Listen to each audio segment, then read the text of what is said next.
My name's Dhinay and I'm a design engineer at SEC Group.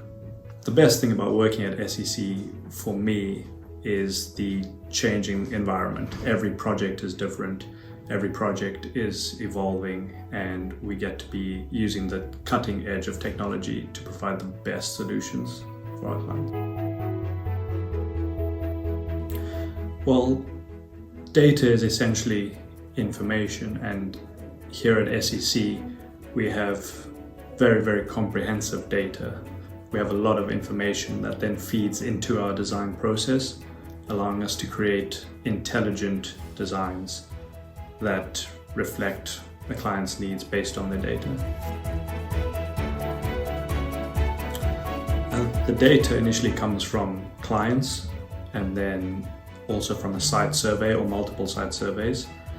And that data, that information is fed into our design process, and it'll help dictate the type of solution that we design, everything from the bay profiles, the type of solution that we design, to where everything goes within a warehouse space.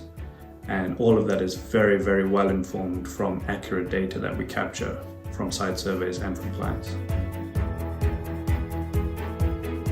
I think the best way to answer that question is to realize that there are multiple levels of design.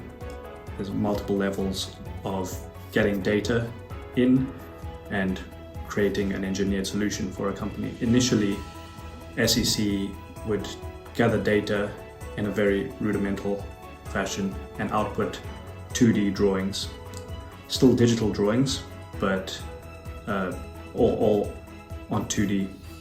And now we've added another dimension to that.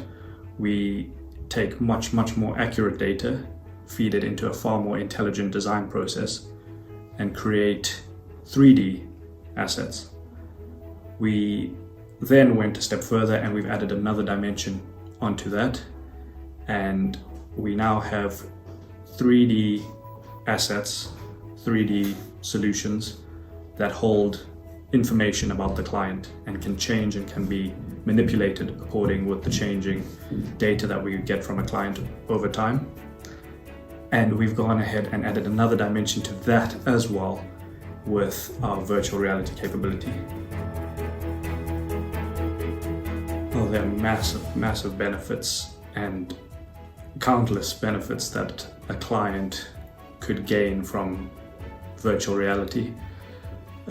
The major ones initially come from clarity. Someone would know exactly what they're getting when not only do they look at a solution, but they fully immerse themselves in that solution. They step into a warehouse and they walk around a warehouse before they've even purchased a storage solution, before anything has been ordered, built, or manufactured. And that leads into the second benefit in terms of sustainability. There is no cost, either financial or to the environment, in walking around and building a warehouse in a virtual space, a space that doesn't exist. That warehouse can be changed, can be altered, and essentially built to the client's exact specification before any impact is had on the environment. Secondarily, it would be engineering and fault finding. It's much cheaper and much easier to look at a digital twin of a warehouse and see if there's anything wrong with it, if it complies with safety standards, if it can be built, if it's the most efficient solution, and all of that can be assessed before anything is built.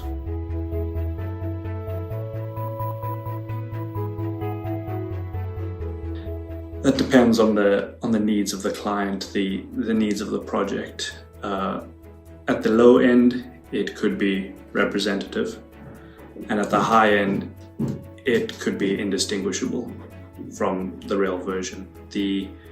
Most of the designs we do are exact down to sub-millimeter precision.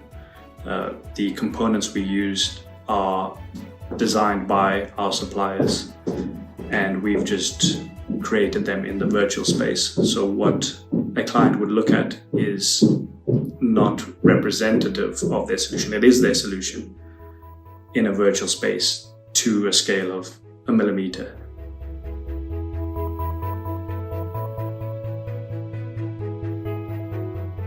Training is one of the biggest advantages of the virtual reality experiences.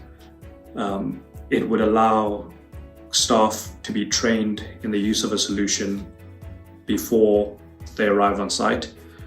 It wouldn't put them in any danger because they would be able to train in a safe environment.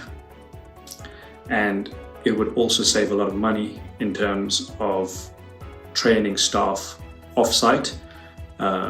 And that ties into sustainability. There would be no need to use fuel emissions to travel people around the country. It would also allow staff to be trained in different countries, anywhere in the world really.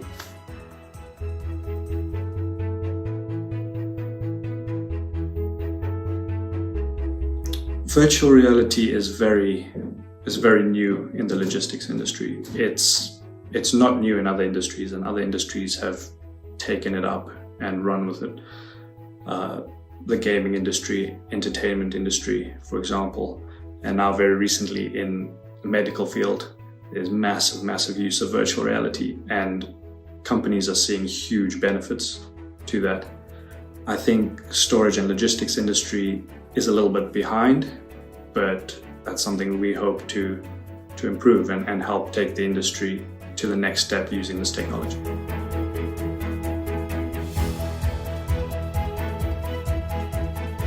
Well, the data that we gather will show us the benefit that these solutions would have for a company, but not everyone can visualize the benefits from a list of numbers on a screen. And so the digital twins and 3D models we create help visualize that in the first instance. Someone could see exactly what they're getting and the potential benefits. And the virtual reality takes that to a whole nother level. Someone could stand in a warehouse, look at the solution that they're planning to build, and see for themselves the efficiency gain, the operations, how the day-to-day operation of that solution would work in a virtual environment.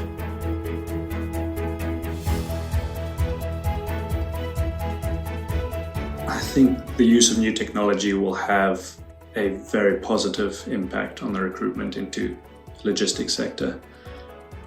It broadens the scope of what companies will be looking for, and it makes it a lot more exciting as well. There will be a lot more analytical roles, more managerial positions, and very technical positions.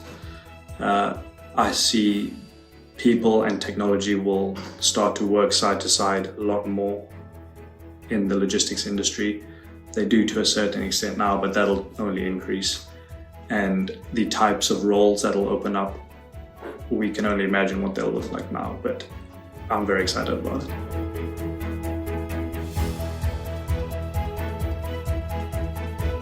There's a general perception that automation leads to job losses, whereas I would like to think of it as automation leads to job changes and job evolution. And I think that automation actually has the potential to open up far more jobs than it has the potential to close. And those jobs would be upskilled, diversified, and we can't even imagine what they'll be. But with the time and the money saved by automation, we can now then look to those.